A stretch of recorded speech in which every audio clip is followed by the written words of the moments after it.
অনেক দিন বাদে আবার তোমাদের সাথে দেখা। তো প্রথমেই বলি, আমরা একটা যে প্যান্ডেমিক সিচুয়েশনের মধ্যে দিয়ে এখন যাচ্ছি, সেটা থেকে কবে আমরা নিস্তার পাবো আমরা কেউই জানি না। এবং আমাদের লকডাউন ছিল প্রথমে, তারপরে আনলক 1 আনলক 2 হলো, এখন আবার আমাদের লকডাউন। কিন্তু এর মধ্যে আমাদের পড়াশুনো বা আমাদের পরীক্ষার প্রিপারেশন সেটা কিন্তু চালিয়ে যেতেই হচ্ছে। এবং ইতিমধ্যেই রাজ্য সরকার অলরেডি ঘোষণা করে দিয়েছে আমাদের 2020 সালেই মেন্স পরীক্ষার ডেট এবং 2021-এর প্রিলিমস পরীক্ষার ডেট, এই দুটো ডেট কিন্তু অলরেডি রাজ্য সরকার ঘোষণা করে দিয়েছে। তো সেই জন্য আমাদের প্রিপারেশন বন্ধ থাকলে কিন্তু একদমই চলবে না, সেটা কিন্তু চালিয়ে যেতেই হবে। তো আজকে আমাদের যে বিষয়টা নিয়ে আমি কথা বলতে এসেছি, যেটা বিষয়বস্তু, সেটা হচ্ছে যারা 2020-তে মেন্স দেবে তারা তো অবভিয়াসলি সাইকোলজিকে অপশনাল হিসেবে চুজ করেছো। যারা অলরেডি চুজ করে ফেলেছো তাদের আমার নতুন করে কিছু বলার নেই। কিন্তু যারা 2021-এ প্রিলিমস দেবে তাদের, এবং যারা এখনও অবধি ভাবছো যে কি অপশনাল চুজ করবে, সেটা অপশনাল চুজ কিন্তু একটা ভীষণ ইম্পর্ট্যান্ট পার্ট। তারা যে ভাবছো যে কী অপশনাল চুজ করবে তাদের জন্যই আজকে আমার এই ভিডিওটা। সেটা হলো যে সাইকোলজিকে কেন তোমরা অপশনাল হিসেবে চুজ করবে। প্রথমেই বলি যে সাইকোলজি, এটার বাংলা শব্দটা হচ্ছে মনোবিজ্ঞান। মনোবিজ্ঞান মানে যে জিনিসটা মন নিয়ে কাজ করে বা মন নিয়ে গবেষণা করে, সেটাই হচ্ছে আমাদের মনোবিজ্ঞান বা সাইকোলজি। তো সাইকোলজিটা কেন আমরা অপশনাল হিসেবে চুজ করব, তার অনেকগুলো পয়েন্ট রয়েছে। প্রথমেই যে পয়েন্টটা রয়েছে সেটা হচ্ছে সাইকোলজি কিন্তু একদম আমাদের ডেইলি লাইফের সাথে ভীষণভাবে রিলেটেড। এবং 2 নম্বর হচ্ছে সাইকোলজি কিন্তু একটা ভীষণ স্কোরিং সাবজেক্ট। এটা হচ্ছে সাইকোলজির সব থেকে বড় প্লাস পয়েন্ট, যে সাইকোলজি একটা ভীষণ স্কোরিং সাবজেক্ট। প্রচণ্ড ভালো মার্কস ওঠে বিসিএসসি অপশনালে, এবং অনেক ইনফরমেশনকে গুছিয়ে সুন্দর করে ডায়াগ্রামের মাধ্যমে কিন্তু প্রেজেন্ট করা যায়, যেখান থেকে মার্কসটা ভালোভাবে ক্যারি করতে পারা যায় বা ক্যারি করতে পারি আমরা। নেক্সট হলো যেটা বললাম যে সাইকোলজি আমাদের লাইফের সাথে রিলেটেড। আমরা কথা বলছি, ঘুমোচ্ছি, খাচ্ছি, রাস্তায় যাচ্ছি, আমরা সমাজে বাস করছি, প্রত্যেকটা কিছুর সাথে কিন্তু আমাদের সাইকোলজি ভীষণভাবে রিলেটেড। তাই সাইকোলজিটা পড়তে গেলে আলাদা করে হেডেক আমাদের হবে না। কারণ এরকম অনেক স্টুডেন্টই রয়েছে যারা হয়তো সাইকোলজিটা নেবে বলে ভেবেছে, এবং সাইকোলজিটা তাদের কাছে একটা নতুন সাবজেক্ট, এবং তারা ভয়ে রয়েছে যে নতুন সাবজেক্টটাকে আমি গলাধ্যকরণ করতে পারবো।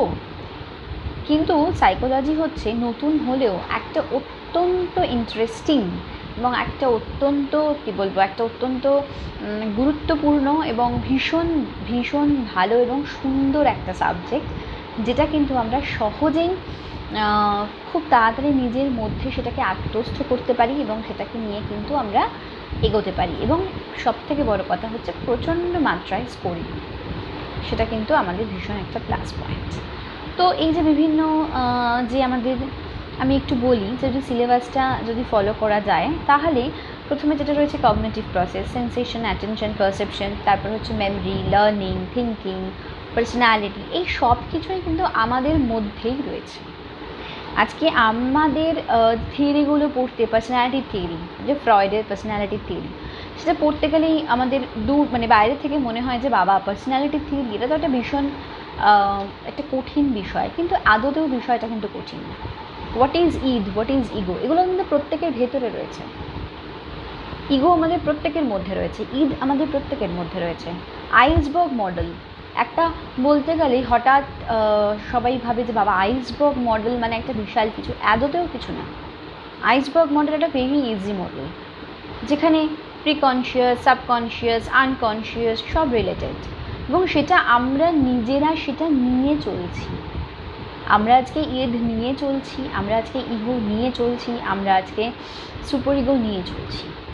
তাই আমাদের সাথে ভীষণভাবে আষ্টে পৃষ্ঠে বেঁধে রয়েছে হচ্ছে সাইকোলজি। সাইকোলজি ছাড়া কিন্তু আমরা বাস্তবে তৈরি হতেই পারি না, বা বাস্তবটা আমাদের হয় না। এই যে আমি কথা বলছি, ইটসেলফ সাইকোলজি। তোমরা যে শুনছো, ইটসেলফ সাইকোলজির পার্ট। আমি আজকে কথাটা বলছি, তার মানে কি এখান থেকে একটা তোমাদের মেমোরাইজ হচ্ছে, that is the part of memory. What is memorisation?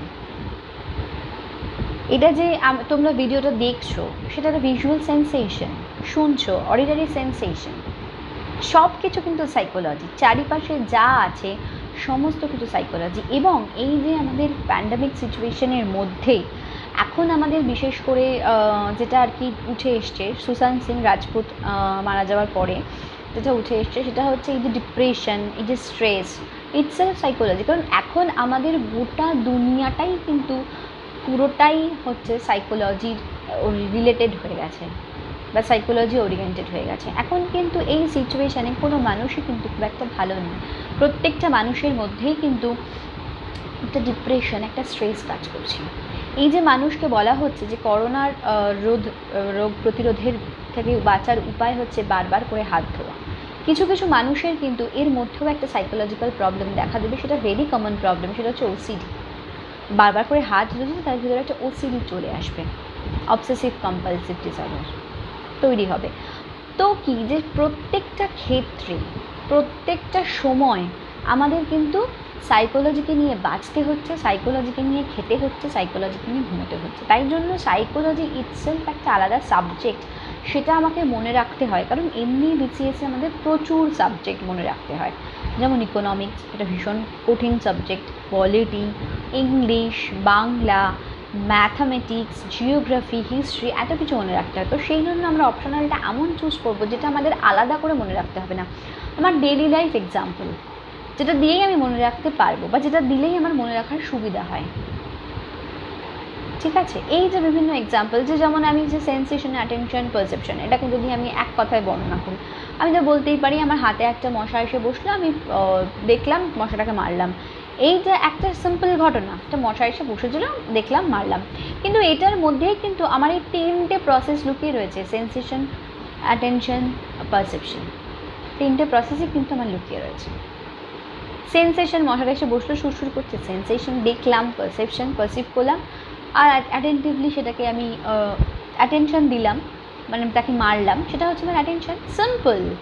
Psychology very very very simple subject. এটাকে যদি বুঝতে পারা যায়, তোমরা যদি বুঝতে পারো, তাহলে সেটা কোনো ব্যাপারই না। এবং এটা ডেইলি লাইফকে ডিল করছে, এবং ডেইলি লাইফে আমরা এটা নিয়ে চলছি, আমরা এটা নিয়ে, যেটা আগেও বললাম, যেটা নিয়ে আমরা খাচ্ছি, থাকছি, শুচ্ছি, সব কিছুই কিন্তু হচ্ছে আমাদের সাইকোলজি। সাইকোলজিকে ছাড়া কিন্তু আমাদের জীবনে চলাটা ভীষণ অসুবিধে, আমরা কিন্তু চলতে পারি না প্রত্যেকটা মুহূর্তে। আজকে আমাদের আনন্দ হচ্ছে, মজা হচ্ছে, দুঃখ পাচ্ছি, সব সাইকোলজি। তো আমাদের ইমোশন কি? সাইকোলজির পার্ট। আমরা হাসছি, এই যে আমি হাসছি, সাইকোলজির ইমোশন। তো এই সমস্ত কিছু যেহেতু আমাদের ডেলি বেসিস, আমরা এটাকে নিয়ে মানে আমাদের ডেলি লাইফ এটার উপর রিলেটেড, তো সেই জন্য আলাদা করে এই বিষয়টার উপর আমাদের জোর দিতে হবে না। এবং এটা যখন আমি যে এক্সাম্পলগুলো বা উদাহরণগুলো আমি তৈরি করব, সেই উদাহরণগুলোকে যদি আমি আমার নিজের লাইফে সেটেল করে নিতে পারি, বা আমি যদি নিজের লাইফের সাথে সেটাকে রিলেট করে নিতে পারি, তাহলে সেই জিনিসটা কিন্তু আমরা সহজে ভুলব না। আমার যদি প্রিভিয়াস ভিডিওগুলো তোমরা দেখে থাকো, তাহলে দেখবে আমি যে এক্সাম্পলগুলো দেওয়ার চেষ্টা করি, সেই এক্সাম্পলগুলো কিন্তু সমস্ত এক্সাম্পল খুব সিম্পল দেওয়ার চেষ্টা করি, এবং খুব খুব চেষ্টা করি যে ভীষণ ডেলি লাইফকে ডিল করে যেন সেই এক্সাম্পলগুলো আমি নিতে পারি, যাতে তোমাদের বুঝতে সুবিধা হয়। কারণ তোমাদেরকে বোঝানোটাই কিন্তু আমার একমাত্র কাজ এবং একমাত্র উদ্দেশ্য। তো এই জিনিসগুলো তোমরা মাথায় রাখো, এবং যারা 2020-তে অলরেডি সাইকোলজিকে অপশনাল হিসেবে চুজ করে ফেলেছো, তাদের জন্য বেস্ট অফ লাক।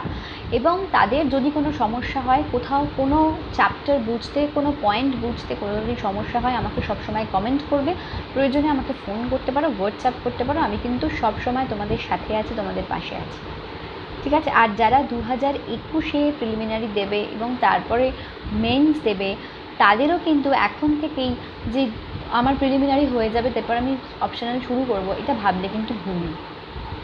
তাদের কিন্তু এখন থেকেই প্রিপারেশনটা নেওয়া উচিত, যাতে তাদের ডেপথটা ক্লিয়ার থাকে এবং তারা যেন ভালোভাবে কনসেপ্ট যদি ক্লিয়ার থাকে তাহলে কোনো প্রশ্নই বা কোনো কিছুই কিন্তু একদমই আটকাবে না।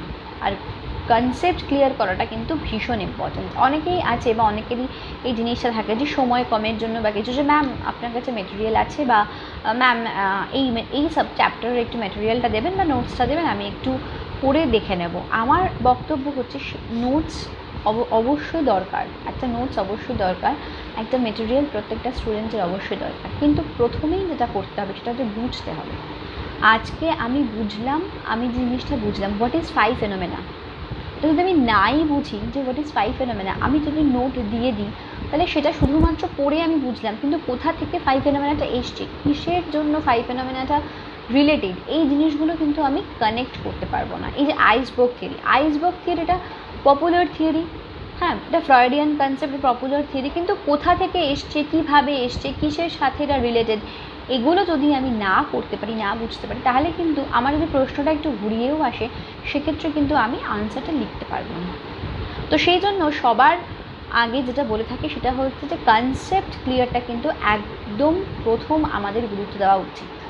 কারণ আমি যে নোটসগুলো প্রোভাইড করলাম সেই নোটসগুলো হতেই পারে যে পরীক্ষার সময় সেই নোটসের বাইরেও কিছু কোশ্চেন এলো, যদি তখন আমাদের কনসেপ্টটা ক্লিয়ার থাকে তাহলে কিন্তু সেই নোটসের ভরসাটা না করে আমরা কিন্তু সেই কনসেপ্ট ক্লিয়ারিংয়ের মাধ্যমে নিজেই কিন্তু নোটস বানিয়ে ইনস্ট্যান্ট পরীক্ষায় কিন্তু লিখে দিয়ে আসতে পারবো।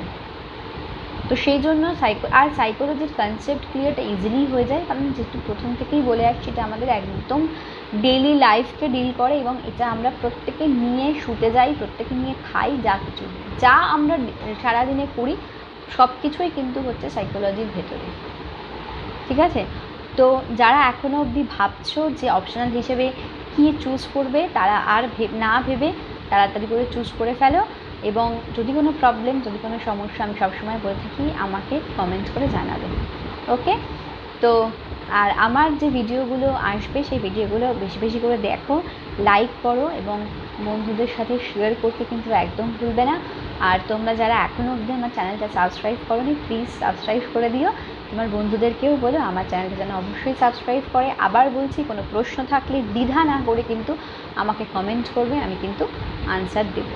ঠিক আছে, তাহলে আজকে এটুকুনি থাক, নেক্সট ভিডিও নেক্সট দিন, চলো টাটা।